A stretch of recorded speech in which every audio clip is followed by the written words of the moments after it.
तो बच्चों कैसे हैं आप लोग। मैं राहुल चौधरी अपने YouTube channel mind growth coaching centre में एक बार फिर से आपका हार्दिक स्वागत करता हूं। बच्चों ये हमारे ट्रांसलेशन की चौथी वीडियो है और इस चौथी वीडियो में हम बात करेंगे कि जो सिंपल प्रेजेंट टेंस है उसकी जो सेकेंड कैटेगरी है, यानी कि कर्ता के पास कुछ होना वाले वाक्य को हम कैसे अनुवाद करेंगे। बच्चों बड़ा इंपॉर्टेंट चीज़ है, ठीक है। आज इस वीडियो में हम दोनों चीज़ें बात कर लेंगे कि जो सेकेंड कैटेगरी है उसको कैसे अनुवाद करेंगे और जो थर्ड कैटेगरी है उसको अनुवाद कैसे करेंगे, ठीक है ना। मेरी बात समझेंगे। तो बच्चों अभी आपको मालूम है कि हम अभी सिंपल सेंटेंस के बारे में पढ़ रहे हैं और सिंपल सेंटेंस में क्या हम पढ़ रहे हैं, सिंपल प्रेजेंट टेंस के बारे में, जिसके लास्ट में है, हो होता है, जिसमें एक्टिविटी नहीं होती है। तो बच्चों ये सेकेंड कैटेगरी है और सेकेंड कैटेगरी में हम बात करेंगे ऐसे वाक्य की जो बताएगा हमें कि कर्ता के पास क्या है, यानी कर्ता के पास जब कुछ होने की बोध होगा तो उसे सेकेंड कैटेगरी बोलते हैं, जैसे मैंने कहा। तो बच्चे अभी आप समझ जाएंगे। तो ऐसे वाक्य को जो स्ट्रक्चर होती है, आप मेरी बात को समझने का प्रयास करेंगे। वो होता है हमारे पास पहले सब्जेक्ट, फिर हैज या हैव और फिर लगाएंगे कंप्लीमेंट, ठीक है ना। मेरी बात समझेंगे और फिर फुल स्टॉप। बिल्कुल आसान है, आपको समझना कि बस हैज और हैव का इस्तेमाल करेंगे, क्योंकि अभी हम क्या पढ़ रहे हैं, हम सिंपल प्रेजेंट पढ़ रहे हैं। अगर यही सिंपल पास्ट होगा तो हम वहां पे केवल हैड का इस्तेमाल करेंगे। क्लियर। तो सीधे हम सेंटेंस पे आते हैं। आपको कुछ करना नहीं है, ये सिंपल सेंटेंस है जिसमें एक्टिविटी नहीं होती है और ऐसे वाक्य के हम बारे में बात करने जा रहे हैं जो दिखाएगा कि कर्ता के पास कुछ है। जैसे राधा के पास एक गुड़िया है। क्या है, गुड़िया है, ठीक है। तो बच्चों यहां पे एक चीज समझने वाली बात है कि जो हैज का इस्तेमाल करेंगे हम लोग सिंगुलर नंबर के लिए और हैव का इस्तेमाल करेंगे बस प्लूरल नंबर के लिए। बाकी कुछ याद नहीं करना, आपको कुछ भी याद नहीं करना। थोड़ी नेगेटिव वाली प्रॉब्लम होती है। अभी हम बेसिक बात कर रहे हैं, अभी थोड़ी सी इसमें हम एडवांस भी बात करेंगे कि एडवांस रूप में हम इसको कैसे ट्रांसलेट कर सकते हैं, ठीक है। जैसे अगर राधा के पास एक गुड़िया है तो क्या होगा, राधा सिंगुलर है तो हैज, क्या है, एक गुड़िया, कंप्लीमेंट अ डॉल। बच्चों ये सिंपल है, ये बिल्कुल बेसिक है, यानी हैज और हैव का इस्तेमाल करना कर्ता के तुरंत बाद, ठीक है ना। क्लियर, मेरी बात समझेंगे। तो यहां पे हमने हैज लगा दिया, लेकिन आज के जो एडवांस ग्रामर है, तो आज के एडवांस ग्रामर में हम एक नया वर्ड लगा सकते हैं। क्या लगाएंगे, Radha does have a doll.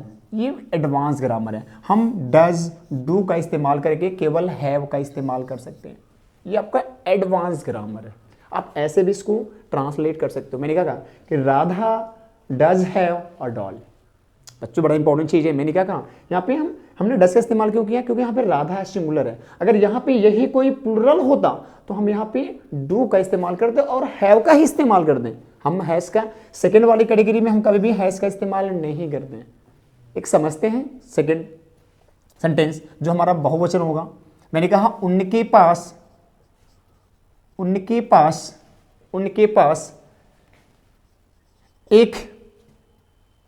एक बड़ा घर है।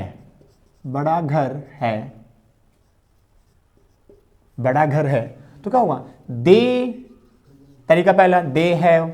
हमने हैव का इस्तेमाल क्यों किया, क्योंकि हमारा जो सब्जेक्ट है वो क्या है, बहुवचन है। तो they have a big home.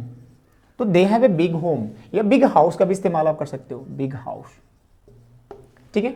अगर इसको हम एडवांस ग्रामर में करने का प्रयास करेंगे ट्रांसलेट, तो क्या करेंगे बच्चों, ये हो जाएगा they do have a big house या होम, ठीक है। ये बिल्कुल आप दिमाग में रखेंगे कि हमने यहाँ पे डू का इस्तेमाल किया। क्यों किया, क्योंकि हमारा क्या था, ये बहुवचन था। दे के लिए हम डू का इस्तेमाल करते हैं, पक्का। बच्चों इसके अगर नेगेटिव की हम बात करेंगे तो नेगेटिव बड़ा आसान है। इसकी नेगेटिव की बात करेंगे तो मैंने आपको बार बार कहा कि नेगेटिव ट्रांसलेट करना बड़ा आसान होता है। हमें करना क्या है कि हमेशा जो हमारे पास सहायक क्रियाएं हैं, यहां तो हम सहायक क्रिया नहीं बोलेंगे, लिंकिंग में बोलेंगे इसको, हैज हैव को, तो इनके तुरंत बाद हमें नॉट लगाना है।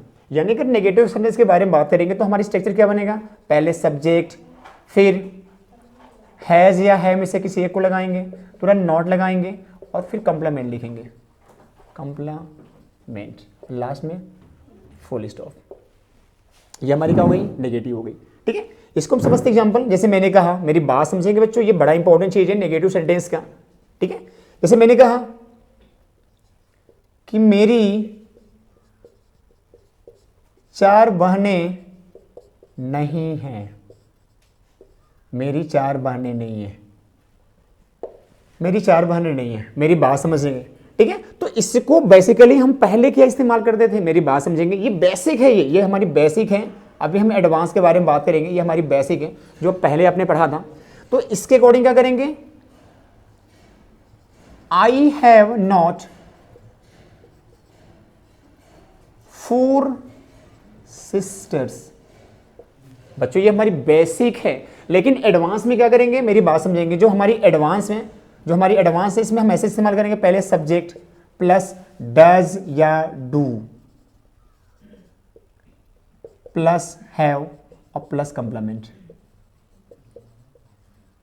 बच्चों मेरी बात समझेंगे, ये हमारी एडवांस है, ये हमारी एडवांस है। ठीक है, इसमें करना क्या होता है कि हमें पहले सब्जेक्ट लिखनी है और सब्जेक्ट के अकॉर्डिंग हमें डज या डू का इस्तेमाल करना है, और ऐसे एडवांस में हमें केवल हैव का इस्तेमाल करना है। यहां आपको मैंने एडवांस से बताया, ये हमारा एडवांस है, ये हमारा एडवांस है, ये हमारी क्या बेसिक है। ठीक है, ये हमारी क्या बेसिक है। तो बेसिक में हम हैज हैव का दोनों का इस्तेमाल करेंगे, लेकिन एडवांस में हम केवल हैव का इस्तेमाल करेंगे, और एडवांस में हम डज या डू का इस्तेमाल करेंगे। जैसे मैंने कहा, इसको अगर हमें चेंज करना एडवांस में क्या होगा, I do not have 4 sisters. यहां पे आप यहां पे क्या कर लोगे, आई डू नॉट, यहां पे हम क्या करेंगे, नॉट का इस्तेमाल करेंगे। क्या होगा, I do not have 4 sisters, I do not have 4 sister, I do not have 4 sisters. ठीक है, एक और समझने का प्रयास करें। जैसे मैंने कहा कि लड़कियों के पास किताब नहीं है। ठीक है, तो इसे बेसिक क्या बोलेंगे, इसको बेसिक क्या करेंगे, लड़कियां हमारी क्या बहुवचन है, तो नहीं, girls have not book, girls have not book, या अगर कोई किताब नहीं है तो girls have no books.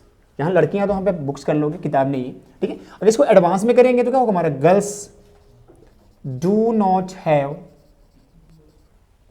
Books.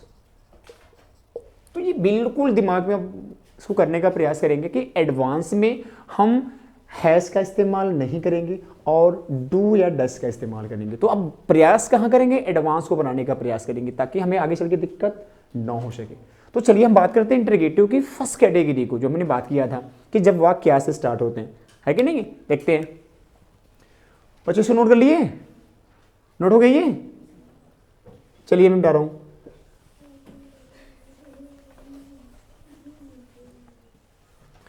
तो बच्चों अगर हम इंटरगेटिव की फर्स्ट कैटेगरी के बारे में बात करेंगे, इंट्रोगेटिव की जो फर्स्ट कैटेगरी है, इंटरगेटिव सेंटेंस की जो फर्स्ट कैटेगरी मैं आपको बताया था, आप पहले वीडियो देख लोगे। फर्स्ट कैटेगरी हमारी जो है, जब क्या होता है वाक्य क्या से शुरू होता है, तो ऐसे वाक्यों को हम कैसे करेंगे ट्रांसलेट। तो बच्चों मैंने भी जस्ट कहा था आपको, अगले वीडियो मैंने बताया था कि ऐसे वाक्यों को अनुवाद करने के लिए हम सबसे पहले क्या करेंगे, हैव हैज का इस्तेमाल करेंगे बेसिक में, और एडवांस में क्या करेंगे, हम पहले डू या डस का इस्तेमाल करेंगे। तो बेसिक हमारी क्या हो जाएगी, बेसिक हमारी क्या हो जाएगा, पहले हैज या हैव, फिर सब्जेक्ट, फिर कंप्लीमेंट, लास्ट में क्वेश्चन मार्क। और अगर हम एडवांस में बात करेंगे, एडवांस में बात करेंगे तो हमारे क्या हो जाएगा, पहले डू या does plus subject plus have plus complement. बच्चों मैंने भी जस्ट कहा कि एडवांस में हम हैज का इस्तेमाल नहीं करेंगे, हमने हैज का बिल्कुल छोड़ दिया एडवांस में, हम केवल क्या करेंगे, डू या does subject have plus complement. तो हम दोनों में करने का प्रयास करेंगे। मैंने कहा कि क्या किसानों के पास, क्या किसानों के पास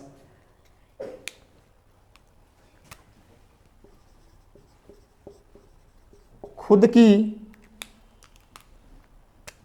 की मकान है, मैंने क्या कहा, क्या किसानों के पास खुद की मकान है? तो बेसिक में क्या करेंगे, पहले हैज का इस्तेमाल करेंगे, हैज या हैव का अकॉर्डिंग टू सब्जेक्ट। तो हमारा किसानों है बहुवचन, तो have the farmers their own house. ये हमारी बेसिक ग्रामर है, ये बेसिक ही मैं बात कर रहा हूँ। एडवांस में क्या करेंगे हम लोग, पहले क्या करेंगे, डज या डू लगाएंगे अकॉर्डिंग टू सब्जेक्ट। तो किसान बहुवचन है, किसानों, तो क्या होगा, do the farmers have their own house. बस। तो बच्चों में आपको दोनों चीजें बता रहा हूं, बेसिक भी और एडवांस भी। तो आप जहां तक प्रयास करेंगे आप एडवांस करने का प्रयास करेंगे, यानी डू या डस का इस्तेमाल करके, है कि नहीं। एक वाक्य और समझते हैं। मैंने कहा, क्या तुम्हारे पास एक पेन है? क्या तुम्हारे पास एक पेन है?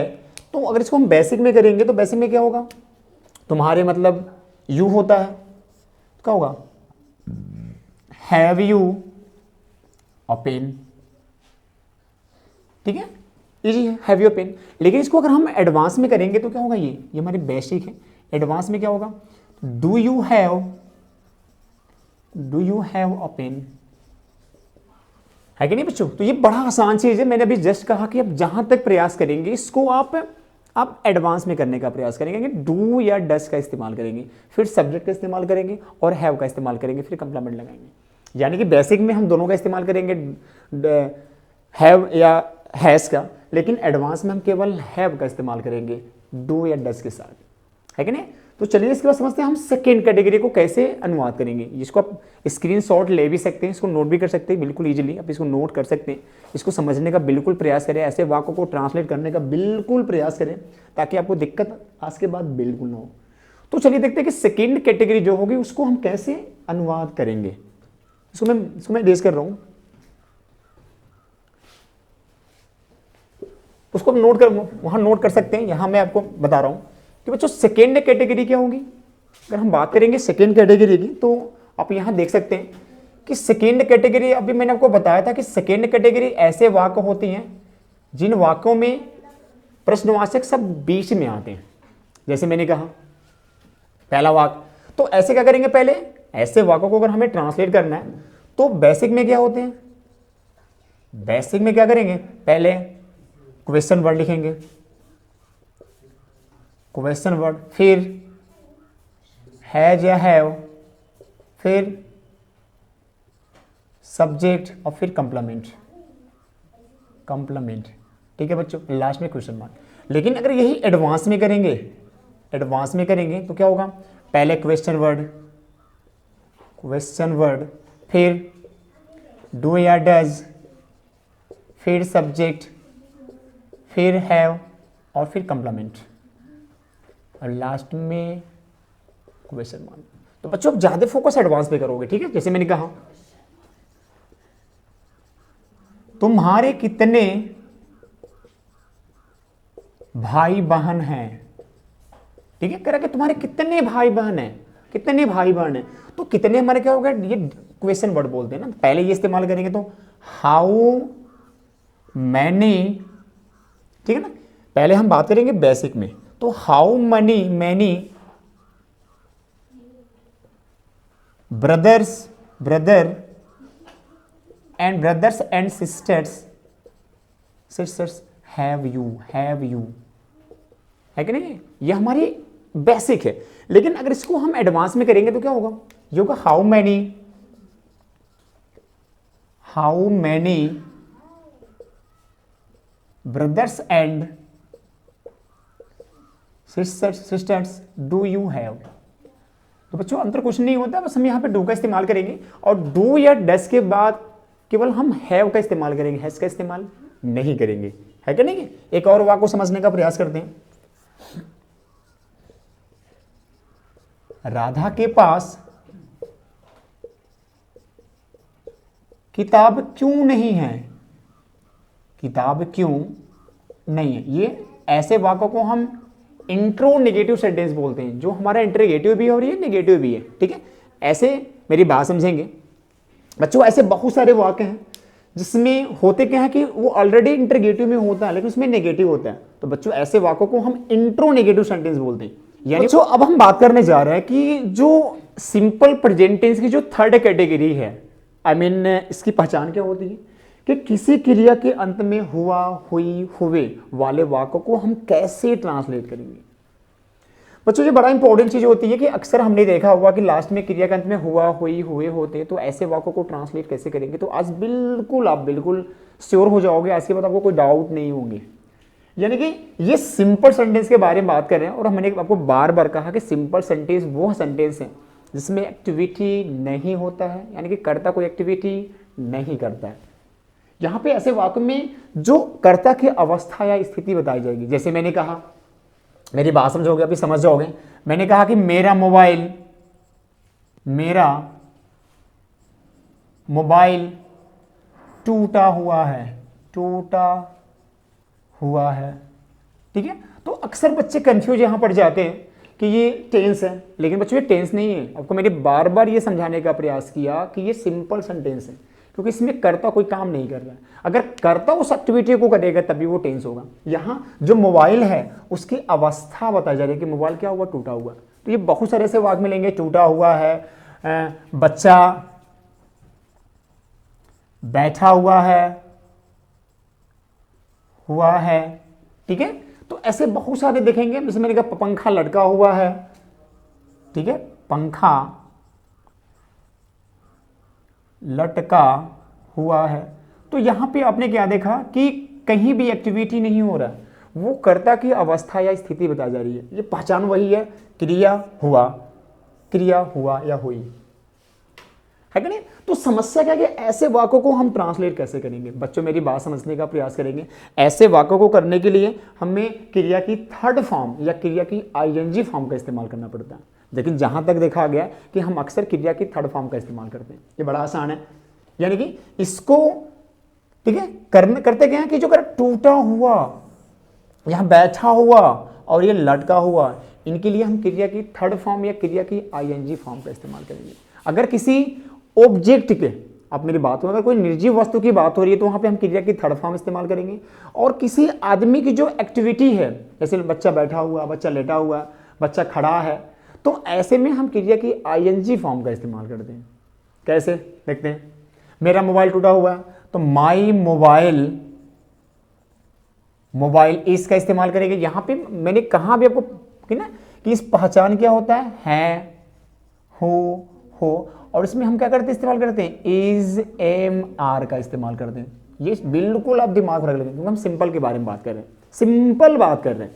तो माई मोबाइल इज, देखो ये वस्तु है तो ब्रोकन, टूटा हुआ, क्रिया की थर्ड फॉर्म इस्तेमाल करोगे हमेशा, यानी कि इज एम आर के बाद अब क्रिया की थर्ड फॉर्म इस्तेमाल करोगे कब, सब्जेक्ट के तुरंत बाद। ये हमारी होगी स्ट्रक्चर। और आगे आप कंप्लीमेंट भी इस्तेमाल कर सकते हो, लास्ट में फुल स्टॉप। यानी कि पहले क्या करेंगे, कर्ता, फिर उस कर्ता के अकॉर्डिंग हम इज एम आर का इस्तेमाल करेंगे और तुरंत क्रिया की थर्ड फॉर्म का इस्तेमाल करेंगे। वो क्रिया को जोड़ करेंगे, टूटा हुआ का भाव आ जाएगा। ठीक है, बच्चा बैठा हुआ है, क्या होगा, द चाइल्ड इज सिटिंग, सोचिए बैठा हुआ। यहां पे हमने सिटिंग का इस्तेमाल क्यों किया, सिटिंग मींस बैठा हुआ, क्यों, क्योंकि यहां पे एक्टिविटी की बात हो रही है, जो आदमी की एक्टिविटी की बात हो रही है। यहां पे बच्चा क्या हमारा एक सजीव है, तो हमने यहाँ पे क्रिया की आईएनजी फॉर्म का इस्तेमाल किया। बच्चा बैठा हुआ, बच्चा कोई काम नहीं कर रहा, बैठा हुआ, उसकी अवस्था या स्थिति के बारे में बात हो रही है। ये पंखा लटका हुआ, द फैन इज हंग, क्रिया की थर्ड फॉर्म। ये बिल्कुल याद कर लें, क्रिया की आईएनजी फॉर्म। यानी कोई ह्यूमन एक्टिविटी है, कोई ह्यूमन एक्टिविटी है, वहां पे हम क्रिया की आईएनजी फॉर्म का इस्तेमाल करेंगे। और जब किसी ऑब्जेक्ट है, कोई वस्तु है, उसके बारे में बात हो रही है, तो वहां पे हम क्रिया की थर्ड फॉर्म का इस्तेमाल करेंगे। बड़ा अजीब चीज है ये, बिल्कुल समझने का प्रयास करेंगे। ऐसे बहुत सारे एग्जाम्पल हम समझने का प्रयास करेंगे। जैसे मैंने देखा नेगेटिव,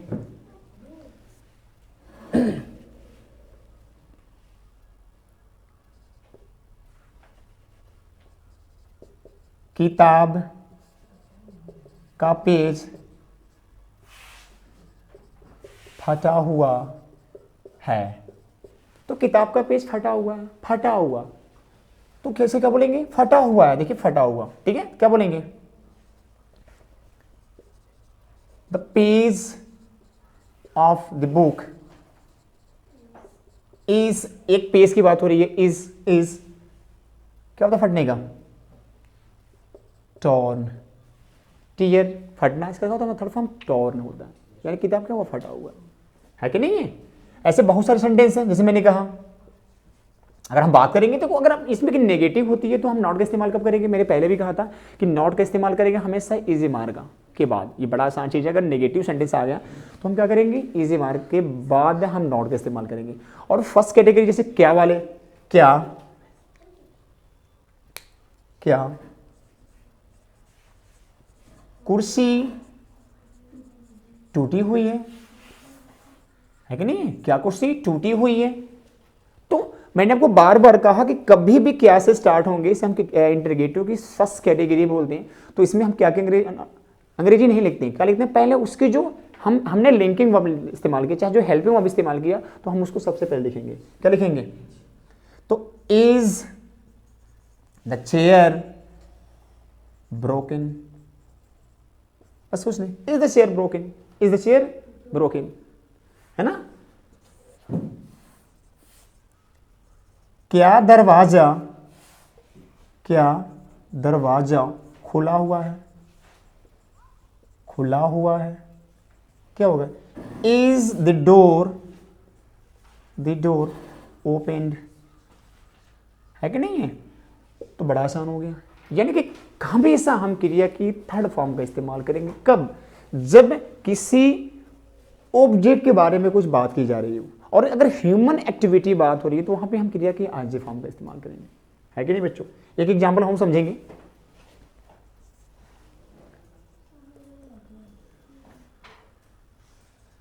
यह मोबाइल यहां क्यों रखा हुआ है, रखा हुआ है, ठीक है, यहां पे वही बात हो रही है, क्रिया उसके बाद हुआ हुई। तो यह मोबाइल यहां क्यों रखा है, तो फिर वही करेंगे अपने रूल पे, यानी अगर जो हमारे क्यों है यानी WH फैमिली का मेंबर है उसको हम सबसे पहले लगाएंगे। तो वाई, मोबाइल एक है, तो why is this mobile put third form here, last में क्वेश्चन मार्क। तो बच्चों आज का वीडियो आपको कैसा लगा हमें कमेंट बॉक्स में जरूर बताएं, और जो भी आपको डाउट आ रही है हमें कमेंट करके जरूर बताने का प्रयास करेंगे। इसमें कोई भी आपको समस्या हो आप इसको प्रैक्टिस बिल्कुल घर पे करेंगे, और जहां डाउट हो हमें कमेंट बॉक्स में जरूर बताने का प्रयास करेंगे। तो आज के लिए इतना ही, thank you, have a nice day, enjoy your life, keep learning, जय हिंद।